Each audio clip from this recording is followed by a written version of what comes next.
Dari kejadian tragedi hilang nyawanya siswa S1 di Kediri, alhamdulillah para pelaku sudah didapat. Dan di luar nalar, ternyata mereka ini adalah satu perguruan. Mirisnya mereka memfitnah dari organisasi pencaksilat IKSPI Kerasakti yang menjadi pelaku pemukulan di sana.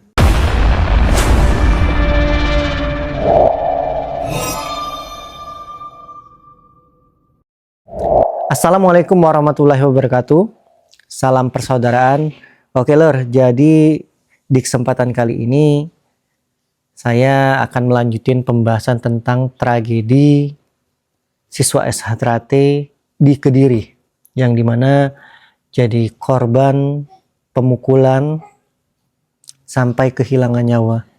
Miris banget ya, besok sudah lebaran, seharusnya dia kumpul bareng keluarga, tapi sedihnya keluarganya kehilangan putra karena kasus pemukulan seperti ini. Ini miris banget.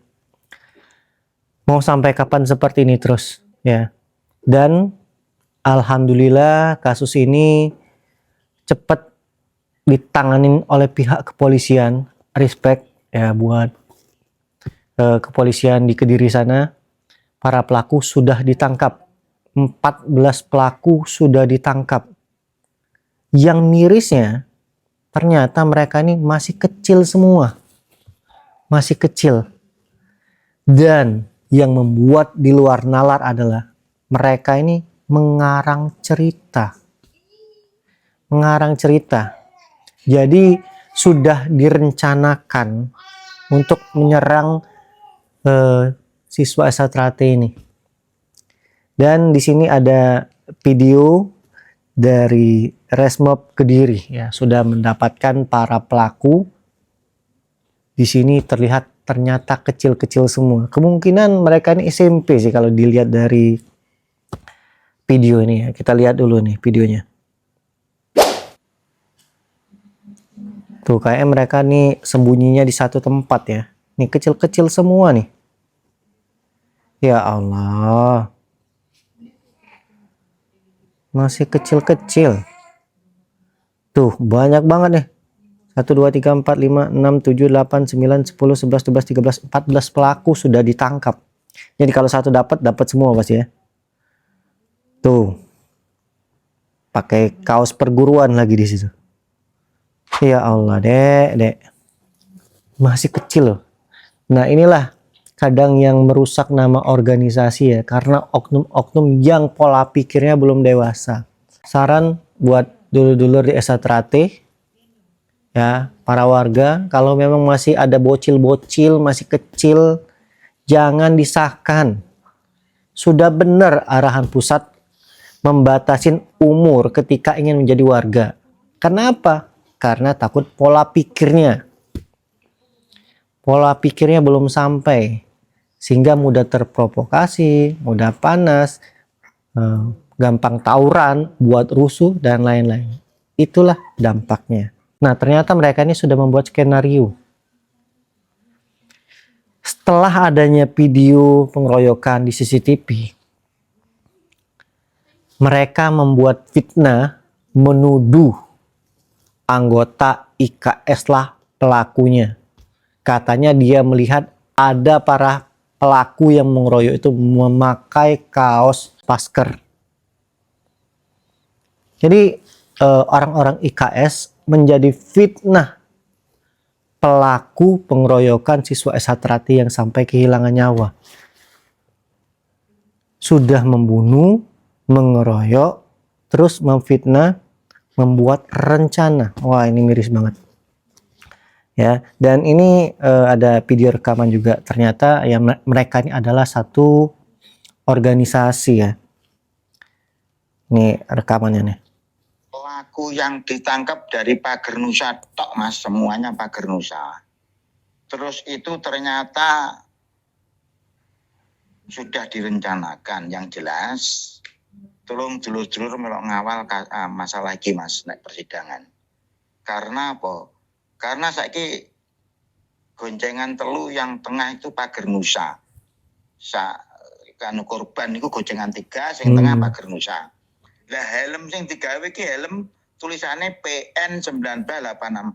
Kok justru malah sing gawe helm kuwi sing digepuki sampai mati. Kan ya berarti Oh, terus sing pager Nusane cuma lajat-lajat tok. ditandain Kan berarti. mesti di setting Mas Bi. Jadi semuanya ini yang melakukan adalah oknum dari Pagar Nusa. Catatan di sini yang harus diluruskan, tidak ada yang salah dari Pagar Nusanya.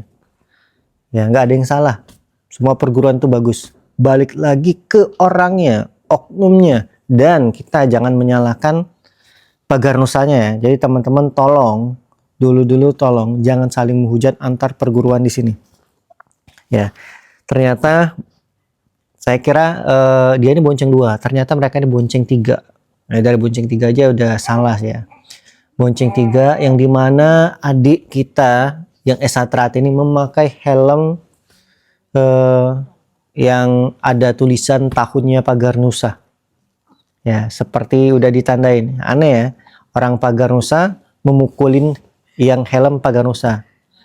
Sedangkan yang Pagar Nusanya di situ ya, walaupun dia kena menjadi korban juga ya, tidak separah dari adik-adik S1 di situ. Sekali lagi teman-teman jangan menyalahkan dari Pagar Nusanya ya. Nggak ada yang salah dari Pagar Nusanya. Ini balik lagi ke oknum. Ini entah ini masalah pribadi yang seperti saya sampaikan kemarin. Aneh kalau siswa S1 dipukul, apakah ini ada dendam pribadi ataukah dia ada dendam sama Pagar Nusa? Karena yang ada identitasnya hanya orang Pagar Nusa. Kok bisa yang menjadi korban itu S1? Saya menduga kemarin ini kasusnya mungkin dia ada dendam pribadi sesama teman-temannya, nggak ada sangkut paut sama organisasi. Tapi ternyata masih tetap dengan ujaran kebencian. Ya Allah. Keluarga korban nggak terima banget dengan hal seperti ini. Ya mau gimana lagi ya. Kita cuman bisa mendoakan mengawal kasus ini. Gimana ya, mau dikasusin tapi mereka ini anak-anak di bawah umur. Semoga kedepannya tidak ada lagi terjadi hal-hal seperti ini ya. Dan kita semua perguruan harus lebih selektif kali ya. Menjaring terutama menjaring mereka ini untuk menjadi pelatih. Setidaknya kedewasaan cara berpikir itu harus dipertimbangkan. Jangan sampai karena ulah oknum yang belum dewasa cara berpikirnya ini membuat jelek organisasi. Dampaknya karena kejelekan mereka, kita semua ikut jelek. Semua organisasi ikut jelek. Bahkan pencak silat kena imbasnya. Ya. Dan karena oknum yang bocil-bocil seperti ini, nanti akan ada balasan lagi. Ada balasan lagi, ada balasan lagi, ada balasan lagi. Gak akan selesai-selesai. Begitu aja terus.